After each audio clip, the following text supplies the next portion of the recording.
All right, back to capitalism. I mean, where I don't know. One good piece of news, and I don't know what's going to happen with it, but Bernie is now the head of a different. That's going to bother you, huh? I'm my OCD. Yeah, a different office there. now. The health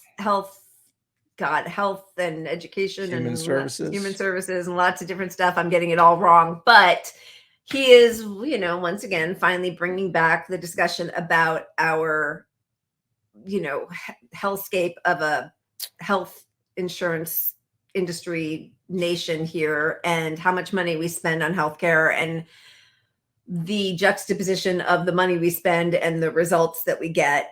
And he's talking about it very loudly. He's also, because Moderna now, because Biden said last year or at the beginning of this past year, that they're going to start to commercialize testing and treating. Right. Already they kicked everybody who's uninsured off of the ability to test and treat for free, which is just grotesque. But now Moderna wants to start charging like $130 for each shot. So I thought it was 300. Is it really? Could be wrong. I thought it was right. Like previously, I think it cost $30 a shot for the government or something, and then I think it was 300. I don't know, but either way, they're making enormous profit from a government contract right now. Yes, they want to open it up and make just absurd money. Yeah. And how do you justify knowing that you need to get as many people as vaccinated as possible, which is the party? I mean, that's the party line, at least. Yeah. That's the solution. And that's your only solution. If you're the Biden campaign, only solution, all you're pushing, and you're going to make that private. I mean, we're supposed to be vaccinating other countries. Yeah.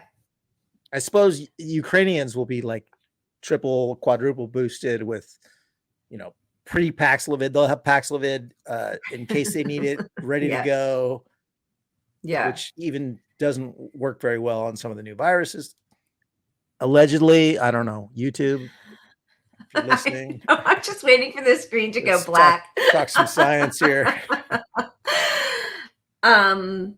Yeah, but again, this is why there's so much skepticism when you see that the wealth of billionaires, skyrocketed during the pandemic, that Jeff Bezos and Bill Gates and Warren Buffett and all these people are profiting off of the suffering. I mean, they always are profiting off of the suffering of the working class. That's the whole model of capitalism. Right. But to see it in such stark results, right, where it's not just the like regular daily toiling suffering of the working class, it's actual death and sickness and bankruptcy and like total cases, 665 million total deaths. Oh my God, almost 7 million deaths.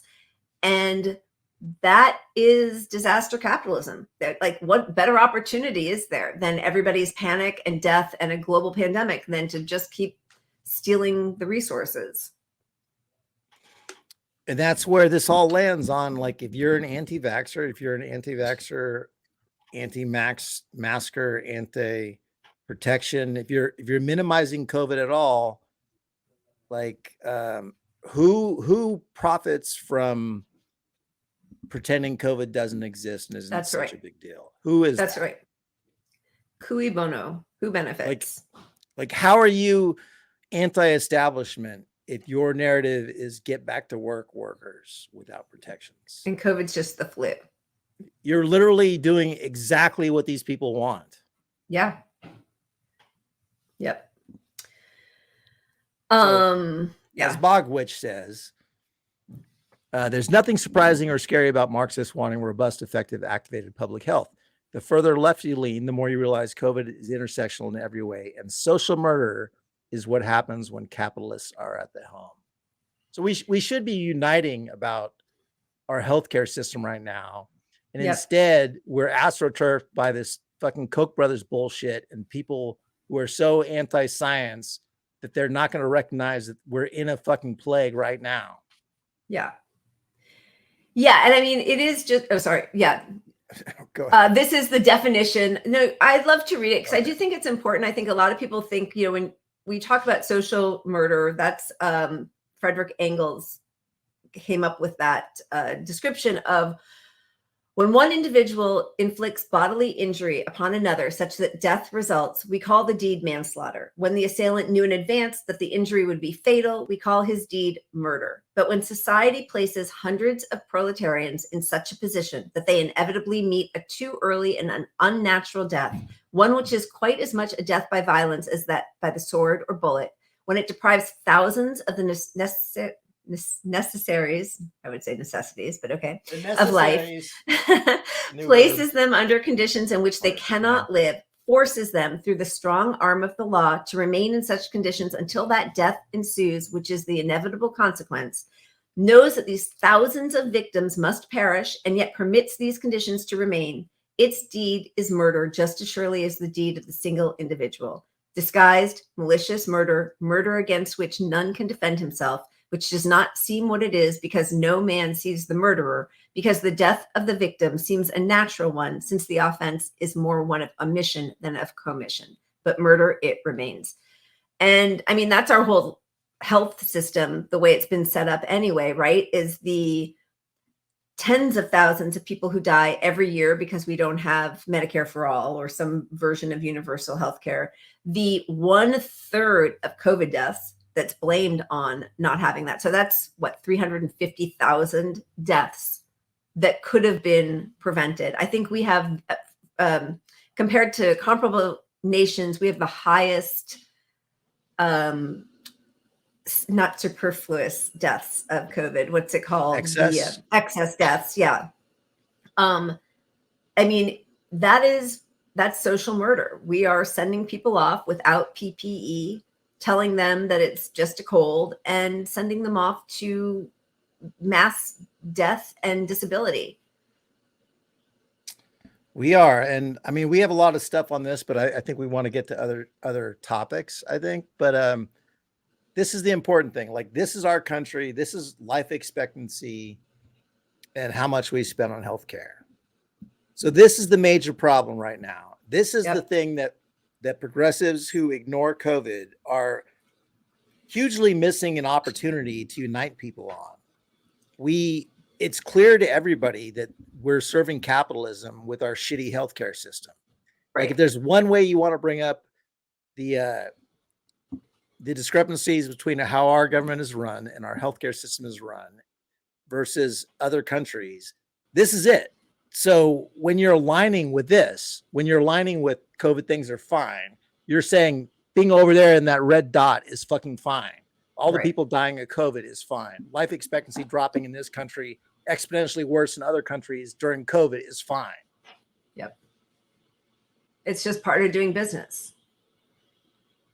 Which is why, when you say, I mean, I love that definition or that description, because when you know that the way you conduct business is going to result in tens of thousands, hundreds of thousands of people dying, perishing just in our country alone, let alone the fact that Bill Gates convinced, I think it was Cambridge or Oxford, who had come up with another vaccine that was supposed to they were going to give for free to the global South, convinces them then not to do it because he holds the purse strings, I think it's Cambridge, that then finances their research. Right. So that's where all of those conflicts of interest come in. But that is social murder. And that's Bill Gates, one of the good billionaires, which I know we did something on this last week about the fiction, the myth of the good billionaire. But his decision, his putting his thumb on the scale to dissuade people from waiving the patent, that is going to lead to millions of deaths, because it's not just the deaths, it's then the spread of the infection, the virus mutates. But that has so many snowballing effects, and yet he can still go out in public and, enjoy dinner without being, the things that should happen to people like that, I can't say on our show. No. No. All right. But I mean, the one thing, if your whole thing is to preserve capitalism, we have to vaccinate. He's failing on that. So that alone is awful. But the people propping up the whole idea that things are fine are saying, and they're anti-vaxxers mostly. Okay, well, what else can you do? Well, you're against the other things too. Why are you against the other things? Why? Because you believe the dumb science of the Koch brothers pushed bullshit narratives that masks don't work, that COVID is not bad, long COVID is bullshit, it's the flu, and all this just garbage. So stop listening. If you're listening to a podcaster who is against masks, fuck them. Like, I just have such an issue. Like, yeah, you really are serving, because I mean, all of that started, all the AstroTurf stuff, all the Great Barrington, the Brownstone Institute, that was all funded by the Koch brothers, who were worried at the beginning when there was just the slightest bit of a lockdown for like a couple weeks that their bottom line would be hit, whether it was because of fossil fuels, people not traveling as much, the slowdown, the supply chain, all of that kind of stuff. They wanted the economy back up and running, and that's all that mattered. You know, in the end, I mean, capitalism is a disease. Like, we are just killing ourselves. Yeah. It did become that. And that's what's so sad when you see people on the left and even just liberals, who I have so little respect for anyway, but joining what they derided when it came out of Trump's mouth. But now they're saying the same thing. Come on, you haven't gotten COVID yet? Like, the way people look at me when I say I haven't gotten COVID yet is like, what, you're going to be so precious with your one life? or they're so like, what are you scared of? It's just the flu, from their own experience, and ignoring the actual data of how many fucking people have died from this and how many their narrative falls apart if they admit that long COVID is real. Exactly. Like, you cannot be on the anti-vax left, or not anti-vax, but just the COVID minimizing left. Right. Yeah. If long COVID is real. So everything you have to go against is like, well, everyone's dying of getting the jab instead of everyone's fucking dying of having COVID again. Right. Which is, you know, that is also a huge just fail on the public health messaging, is that because they don't talk about long COVID, they don't talk about the severe heart and vascular issues that can result even from a mild case of COVID. They have left this blank space when you see all these young people, athletes, who died suddenly. And then if you look at the hashtag on Twitter, died suddenly has become a thing for the anti-vaxxers, because in the absence of an explanation that even mild cases of COVID can lead to horrific long COVID, that can lead to, you know, blood clots and strokes and heart attacks. Because there is no discussion of that, because Democrats want to say Biden handled COVID, COVID's over, mission accomplished, because there's no explanation of what's happening, even with mild cases, it leaves this huge void that is then filled up with, well, it's because of the jab.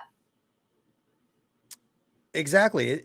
The messaging on all this is what leads people down these conspiracy theory avenues. I mean, and I probably shouldn't even say conspiracy theories, but it leads people to question so far that they see the people pushing the vaccines and other preventative medicines or avenues, NPIs, and they say, well, it's all bullshit, and they just buy into anything they see that says it's all bullshit, because look, you've been lied to. So you think, well, all the messaging from all, like, you know, in court, like I worked in a law for a long time.